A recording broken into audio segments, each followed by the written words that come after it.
Hello, this is BBC News. I'm Shaun. We're going to be taking a look at tomorrow morning's papers in just a few moments with Daisy McAndrew and Sebastian Payne. First, though, a summary of the headlines this hour. Our hearts are shattered. The family of the MP Sir David Amess issued a statement tonight calling on people to set aside hatred, show kindness and love and work towards togetherness. The Home Secretary, Priti Patel, says she's looking at a whole spectrum of measures to better protect MPs, including from social media. Two best friends who grow coral and the country of Costa Rica are among the winners of the first ever Earthshot Prizes, new environmental award inaugurated by the Duke of Cambridge tonight. And after almost 2 weeks and an awful lot of smell, Brighton and Hove City Council has reached a deal with the unions to end the bin strike, which has crippled the city.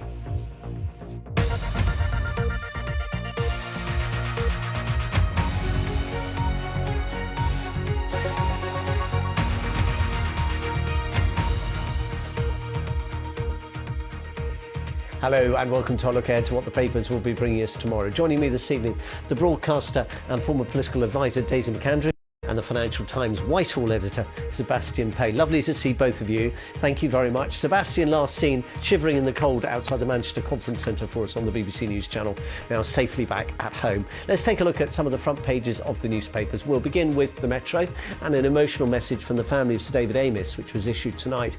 In their statement, they said they are absolutely broken by his killing and urged everyone to set hatred aside and work towards togetherness. The message is also on the front page of the Eye, along with confirmation from Home Secretary Priti Patel that there will be new measures to enhance MP safety.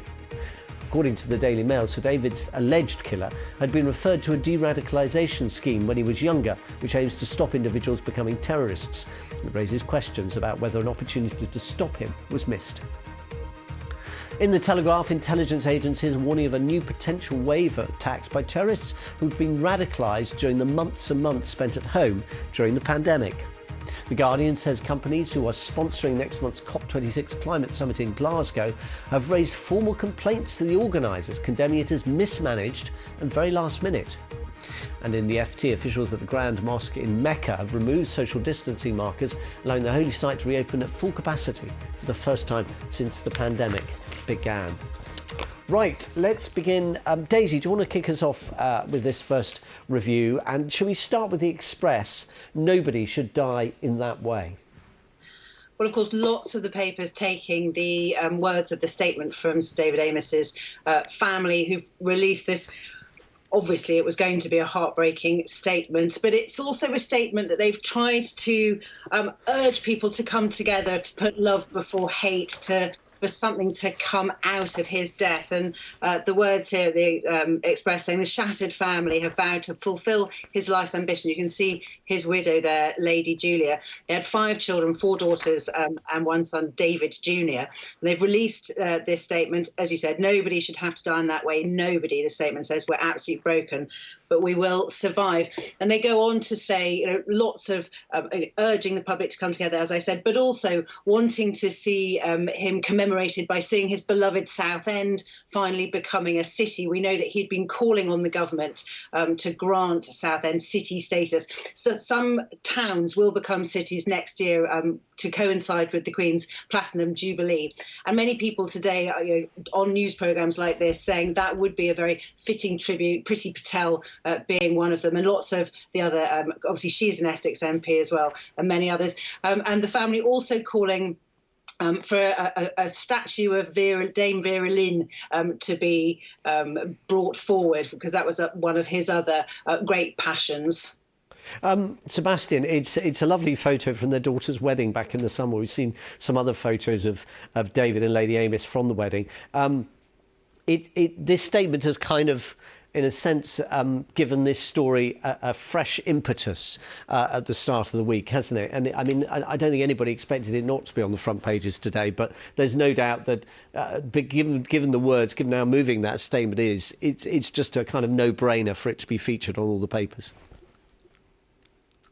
much of it was very courageous as well. The fact they said that although Sir David was killed on Friday, that his life's work was not over. And as you mentioned, the statue of Dame Vera Lynn and the city-state for Southend are both examples of things he campaigned a long time for.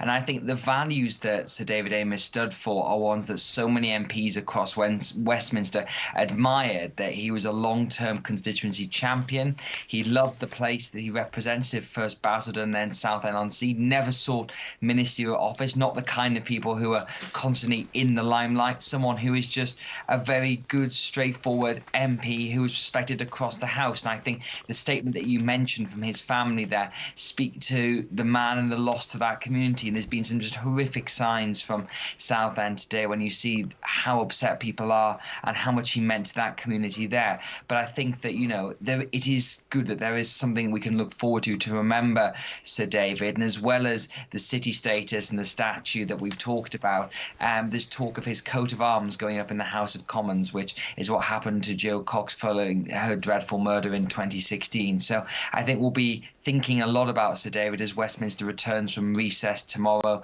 and there will be tributes in the House of Commons. But it's clear, if you look at this, about how much his character and his life touched so many people. Yeah, what strikes me a little bit about this is that it's very similar to the sentiments that were expressed by Jo Cox's family 5 years ago, and there was a brief pause in hostilities because we'd had a pretty tempestuous time in the run up to the referendum, Daisy.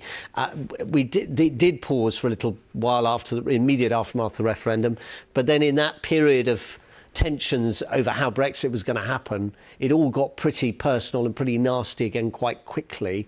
I mean, is there any reason to hope that their call is going to have more of a long-term impact than that of Jo Cox's widower?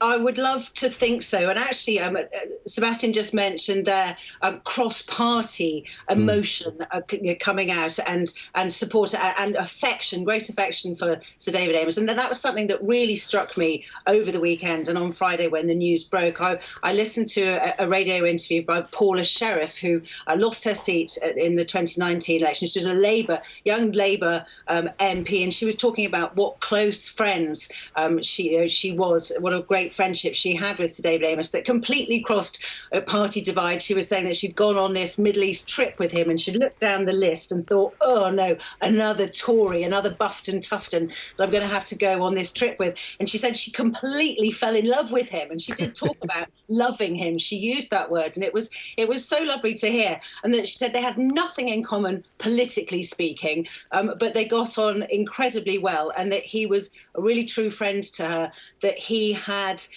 texted her after she'd lost her seat and said that he'd met her successor, who of course was on his side of the House, Conservative successor, and that he had very big boots to fill and that he wasn't going to be anywhere near as good as she was. And when she got breast cancer, which his wife had, he was texting her and sending her flowers. And then she was very emotional on the radio, saying when he was in Manchester for the Conservative conference, he'd texted her and said, do you want to go out for a drink? And they hadn't managed to do it. But it was such a lovely message that friendships can happen in politics. You don't have to agree with people to get on with them and respect them. And that would be a lovely hangover from this dreadful experience, if a bit more of that could be heard of. Yes, if it doesn't make you a traitor to your cause to find common cause with people whose politics are different. I just wanted to pick up, Sebastian, the front of The Guardian. Urgent call to protect MPs after killing. And I just wondered if you could, in talking about this story, also reflect perhaps a little bit on your experience as a journalist at Westminster over a number of years now, and the kind of conversations you've had about the pressures that people sometimes feel under, and the kind of the fears they have in doing the job. Well, I think there's no doubt anyone who's even just a casual observer of British politics over the last 5 or 6 years can see that the discourse has got much, much worse. And then I think obviously we've been through some pretty tempestuous events, from the Brexit referendum and the fallout and 2 general elections, and then big debate on the coronavirus pandemic as well. So when you look at that, obviously it's been a very difficult time for MPs. And I think, as George Osborne, the former Chancellor and Conservative MP, said, MPs are on the front line of democracy. democracy. And I think so many of them feel that not just because of what they do in their constituencies and the surgeries, but what they have to face online. And that's really, of course, been the big change over the last decade in Westminster, is that MPs are now constantly available on Twitter, Facebook, Instagram, and other social medias.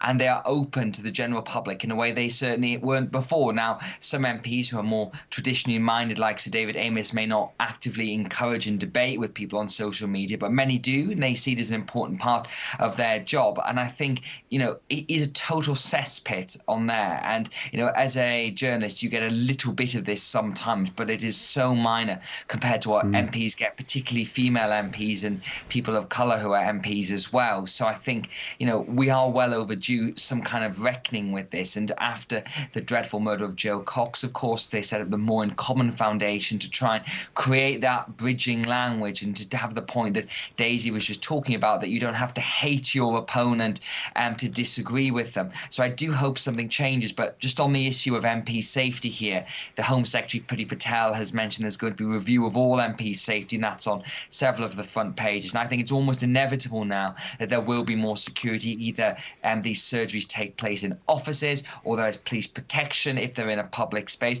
But I think it's absolutely crucial that when we do that, we don't end that great British tradition of face-to-face surgeries, because that constituency link, whether you're Prime Minister or a backbencher, is absolutely the heart of our democracy. And I think we have to make sure we protect that. I was just, that's interesting you brought that up, because Daisy, in a former life, you were political secretary to the late Charles Kennedy when he was leader of the Liberal Democrats. And it's quite hard to imagine an MP like Charles Kennedy reacting with anything other than kind of real discomfort at the idea of having security around him, or being in some way having people sort of kind of, having to get through layers to get to him, his constituency. But again, you must also in that job have seen some of the really quite unpleasant threats and kind of intolerance that is thrown at people in public life. Absolutely, we saw it all the time, and it was when I was working for Charles Kennedy that Nigel Jones was subjected to an attack by a machete-wielding attacker who attacked Andrew Pemberton, his assistant, who died. And that really was the first of these cases in modern politics, in sort of living memory. And of course, since then, we've had 3 more cases, 1 attempted murder, and now 2 murders in the last 5 years. And I remember the shock then. I mean, that was, I'm going back 20 years. That's right, yeah, 2000, wasn't it? That's right. It was 21 years. And of course, then there were lots of people saying security, we must bring down the gates, we must secure MPs. And so MPs are very, very uneasy about that. They want to be accessible. But I think the other political aspect of this story, which is coming out in tomorrow's papers, which will get much more political and much more difficult for the government, is a couple of the papers have got this story that the Commission, let me get its name right, the Commission for Countering Extremism. This was the body that was set up by Theresa May after Manchester and London Bridge or Borough. That a lot of their reports on what to do to counter extremism seem to have been kicked into the long grass. They've not been, their recommendations and reports have not been acted upon. The commissioner left and was replaced by an interim commissioner. So that body seems to have been rather withering on the vine. And I think that's where some political heat might come and might be directed at the Home Office. I think that I mean, we'll leave the David Amess coverage for now. We'll come back to it in just after 11:30 when we'll do another paper review. But as you said, that raises the whole question about Prevent, which of course is part of this story as well. Let's talk about some other news. The front of the Guardian, Sebastian, key COP26 corporate sponsors condemn mismanaged summit. Oh dear. Yes, this is really not the headline the government wants to have, with the COP26 climate summit kicking off in Glasgow in just a few weeks now. And they've got an exclusive on the front of the Guardian here. It says, made the company that stumped up the huge bill have lambasted the mismanaged and very last minute in a volley of complaints. And, some of the people who are sponsoring COP26, some of the biggest names in the world, Hitachi, National Grid, Microsoft, GSK, NatWest, Jaguar Land Rover, IKEA. And sponsorship is crucial crucial to this this conference, I should say, because the policing bill, according to The Guardian, is going to be £250 million, given how many world leaders and diplomats and influential businessmen will be descending on Glasgow. Anyway, the COP26 summit's been run out of the Cabinet Office, and there's been sort of mutterings for a while around Whitehall that maybe things were not exactly in place. And I think they're rather exposed here, and I'm sure the government will say things are on track and it will all come together at the last moment. And if we think back to the London 2012 Olympics, which I think was probably the last event of this scale, this similar thing happened, and then ultimately it did all come together on the night. So I'm sure the government will be hopeful that will happen in this instance. Well, it's 2 weeks and counting, isn't it? It's Halloween when COP is due to begin. Daisy, front of the FT, China's leap in hypersonic missile technology shakes the US. Yeah, this is a really interesting story. In Sebastian's newspaper, you can see it there, Globe encircling rocket stuns officials, and they've got a very interesting quote from a chap called Taylor Fravel, an expert on Chinese nuclear weapons, where he says that a hypersonic glide vehicle armed with a nuclear warhead could help China negate US missile defense systems, which are designed to destroy incoming ballistic missiles. So it seems to be that China have invented something that the Americans did not see coming, and there seems to be real shockwaves. Now, of course, the piece goes on to say, but that's not, we're not saying that China's going to use this new hypersonic missile, but that does rather lead to the next question of why would they have it if they're not going to at least threaten to use it? Otherwise, it's just a monumental waste of money. I guess they didn't see it because it was going so fast. It's hypersonic sounds pretty scary stuff, doesn't it? Let's move on. I'm going to get you both to comment on this because I think it's a fascinating story. Sebastian first. Schools speed up canteen queues with facial recognition technology. I know, this is one of those extraordinary stories, but when you think about it more, it kind of makes sense that obviously facial recognition is being rolled out across all parts of society for security, for payment, you name it. And of course, civil libertarian campaigners will say it's a very dangerous thing. Anyway, on our front page tomorrow, it's now for an unlikely use, and that is checking the faces of school children getting lunch. And David Swanson, who's just so they don't go back for a second helping of chips. Exactly, and it's to make, and apparently David Swanson, the chap who made the software, said it's the fastest way of recognizing someone at the till. In a secondary school, you have a 25-minute period to 1,000 pupils. You need it fast. So Daisy, obviously. Sorry to interrupt you. It's very, very quick. You've got about 15 seconds. Well, I don't know about you, but I have facial recognition on my phone to get into various apps. And I swear to God that it tells me if I'm having a bad day. Because quite often, if I've got no makeup on or I feel really awful, it just doesn't recognise me at all. I feel really sorry for these kids. And also, these kids are changing all the time. They're growing all the time. Their faces are changing. So I'm doubtful that this is a really good idea. Daisy, Sebastian, thank you very much. We'll all have our best faces on in about 40 minutes' time or so when we'll be back with more from the papers. Coming up next, Click.